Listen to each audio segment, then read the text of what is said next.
최근 다수의 외신 보도에 따르면 중국의 디폴트에 대한 경계의 목소리가 쏟아져 나오고 있습니다.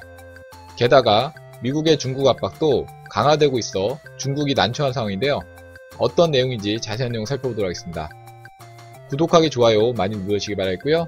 자, 그럼 본격적인 방송 시작하도록 하겠습니다. 중국 통신업체인 화웨이 등의 미국의 제재가 가속화되고 있는 가운데 화웨이 등 중국 통신업체들의 문제들로 어수선한 중국은 이제 중국 전체의 위기감으로 확산되어 가고 있는 분위기입니다. 최근 미국의 압박에도 자신감을 드러냈던 중국 경제가 위태로운 상황인 것으로 보입니다. 올해 중국의 디폴트 규모가 사상 최대가 될 전망이라는 보도가 쏟아지고 있는데요.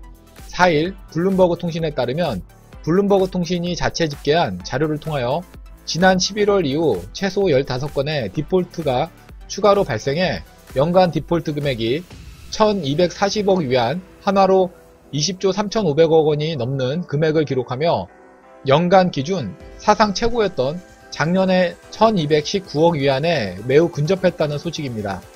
이는 중국의 전체 채권 시장 규모인 4조 4천억 달러에 비하면 작다고 볼 수도 있겠지만 현재 중국 정부 차원에서 자금난에 처한 기업을 선별적으로 지원하는 상황에서 중국의 디폴트 확산 우려에 대한 경계의 목소리가 보도되고 있습니다. 현 상황에 대해 블룸버그 통신에서는 미중 무역전쟁 여파가 중국 경제를 둔화시키고 이에 따른 부채를 기업들이 모두 떠안았다고 분석하면서 디폴트 우려가 큰 주요 업종은 부동산 개발과 철강, 신에너지, 소프트웨어 등 중국 전체 산업에 걸쳐 광범위하게 확산되고 있는 분위기라고 설명했습니다. 블룸버그 통신은 실제 중국 GDP, 산업생산, 소매 판매 지수가 최근 10년 동안 부진한 흐름을 나타내고 있다며 올해 특히 그 폭이 더 가파르다고 분석했습니다. 이와 관련하여 신용평가기관 피치 애널리스트 왕잉은 중국 당국이 모든 기업을 살리기는 힘들다고 보고 있다고 말하며 중국의 현 상황에 대해 우려감을 나타냈습니다. 한편 세계 3대 신용평가사인 무디스는 내년 중국 GDP 성장률이 올해 전망치 6.2%보다 0.4%포인트 낮은 5.8%로 전망하면서 중국 경제는 내부 문제와 무역전쟁 등으로 인해 둔화세가 지속될 것이라고 예상했습니다.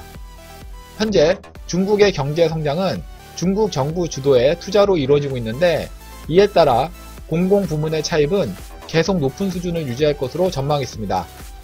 무디스 관계자는 이미 중국 내부적으로 구조적인 금융위험이 자리 잡고 있기 때문에 성장을 위한 정책들이 오히려 금융 효율성을 악화시키고 전체적인 부채를 증가시킬 것이라고 지적하기도 했습니다.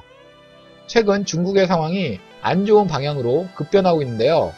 삼성 등 국내 기업들도 이러한 부분에 대한 대책 마련은 물론 오히려 이를 잘 활용하는 지혜가 필요해 보입니다. 이상 중국 디폴트에 대해서 알아봤고요. 다음 시간에 더 알찬 내용으로 강의 올리도록 하겠습니다. 구독하기, 좋아요 많이 눌러주시기 바라겠고요. 댓글도 많이 남겨주시면 감사하겠습니다.